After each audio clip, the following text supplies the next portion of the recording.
कहानी एक चिट्ठी माँ के नाम। आरव शहर में एक बड़ी कंपनी में काम करता था।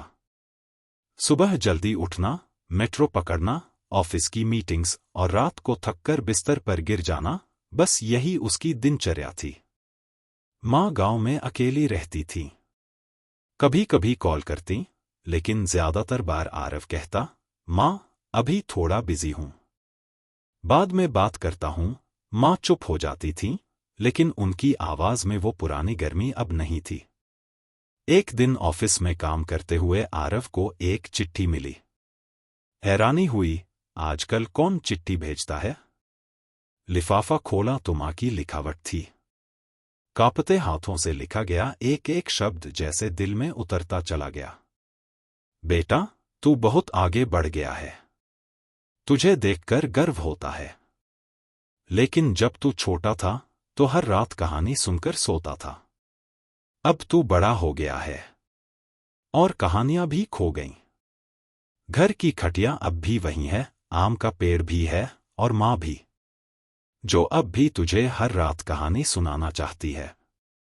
आरव की आंखें भर आईं। उसने पहली बार अपने फोन को बंद किया, लैपटॉप को साइड में रखा और खिड़की से बाहर देखा। उसे एहसास हुआ कि उसने बहुत कुछ पा लिया है, लेकिन बहुत कुछ खो भी दिया है। वो अगले ही दिन गांव पहुंचा। बस से उतरते ही धूल भरी गलियां, बचपन की यादें और वो पुराना आम का पेड़ सामने था। माँ दरवाजे पर बैठी थी। उसे देखकर मुस्कुराई, लेकिन आंखें नम थी। माँ, तू आ गया? आरव गले लगाते हुए, कहानी अधूरी थी माँ, पूरा करने आया हूं। उस रात वो आम के पेड़ के नीचे खटिया पर माँ के पास बैठा था। माँ ने वही पुरानी कहानी शुरू की, राजा, रानी, जंगल और एक बहादुर बेटा। आरव सुनता रहा, जैसे फिर से बच्चा बन गया हो। अगले दिन आरव ने माँ के साथ खेतों की सैर की, पुराने दोस्तों से मिला और नीरा से भी, जो अब गांव की लाइब्रेरी चलाती थी।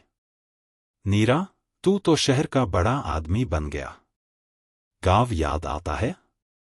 आरव अब समझ आया कि असली बड़ा वही होता है जो अपनी जड़ों को याद रखे। कुछ दिन बाद आरव ने एक छोटा सा प्रोजेक्ट शुरू किया, रूट्स नाम से। ये एक डिजिटल प्लेटफॉर्म था जहां लोग अपने गांव, अपने बुजुर्गों और अपनी कहानियों को शेयर करते थे। माँ की चिट्ठी वहां सबसे पहली पोस्ट बनी। लोगों ने इसे हाथों हाथ लिया। हजारों लोग अपनी कहानियां लिखने लगे।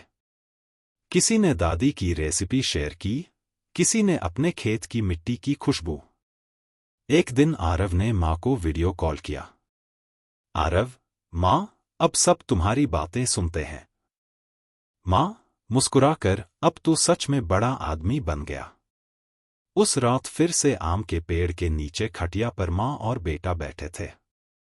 माँ कहानी सुना रही थीं और आरव सुन रहा था, जैसे फिर से वही बचपन लौट आया हो। अंतिम संदेश: जिंदगी भागती है, लेकिन यादें वहीं खड़ी रहती हैं।